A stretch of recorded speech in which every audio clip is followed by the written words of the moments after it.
there's only one path for the electrons to flow through. Think about a circle. It's just one continuous loop or one path. It's the same thing in a series circuit. Oh, okay, that makes sense. The electrons just keep flowing through the same path, right? Yeah, exactly. And remember activity 10.7? When we made a series circuit, let's say you unscrewed this light bulb, then the other would go out because you interrupted the path. So there was no other path for the electrons to flow through. Okay, that makes a lot more sense. So if you unscrew one light bulb, the electrons don't flow and the whole circuit doesn't work. Yeah. So what's the difference? What about parallel? Okay, How does that work? so a parallel circuit is a little more complex. In this type of circuit, there's more than one path that the electrons can flow through. Imagine the path that you would take to get from our school to your house. There isn't just one way to go, right? There are multiple. Yeah. So if one street was blocked with construction, you could go another way. That makes sense? Yeah, so if you unscrew one light bulb, the whole thing's, well, not the whole thing, but it's still lit. Yeah. So if we unscrewed this light bulb in the parallel circuit, this one would still be lit because there's another path for the electrons to flow through. Another thing you have to remember with parallel and series circuits is that in a parallel circuit, each resistor has the same voltage, and in a series circuit, each resistor has the same current. Okay, that's a little confusing. Can you explain it a little more? Yeah. So let's say we have a parallel circuit with 3 resistors. Each resistor in this circuit is going to have the same voltage value.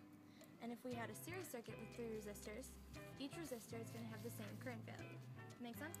That does. Do you know if the lab's still open? It's 10:07, still confusing to me. Yeah, I think so. Let's go look. All right.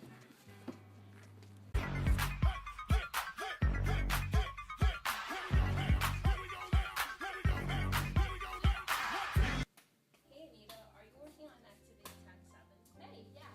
So help me explain and show me some series and parallel circuits. The first one we found was 2 lights in a series. If we look at a circuit, we're going to light up the top 2 bulbs with only one path for the current to flow through.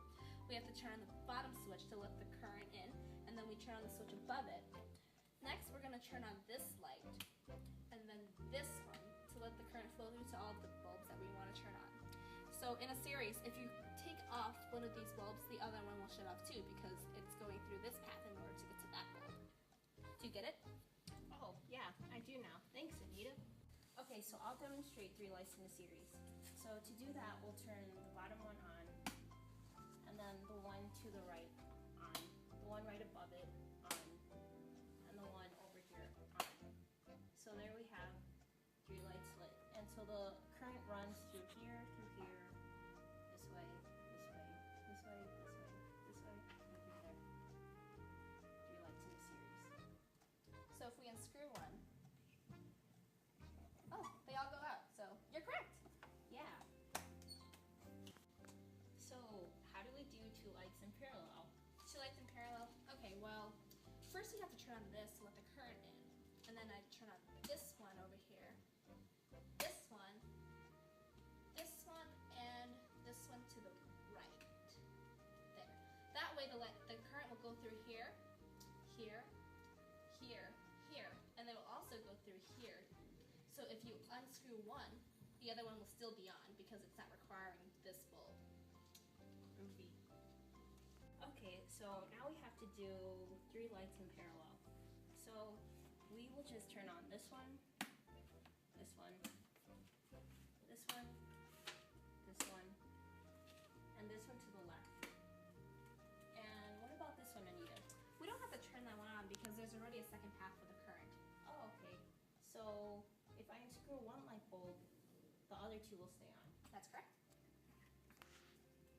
Cool. So that's how you do it. Do you understand series and parallel circuits now? Yeah, thanks a lot, Anita. So you ready for the test? Yeah. Let's go.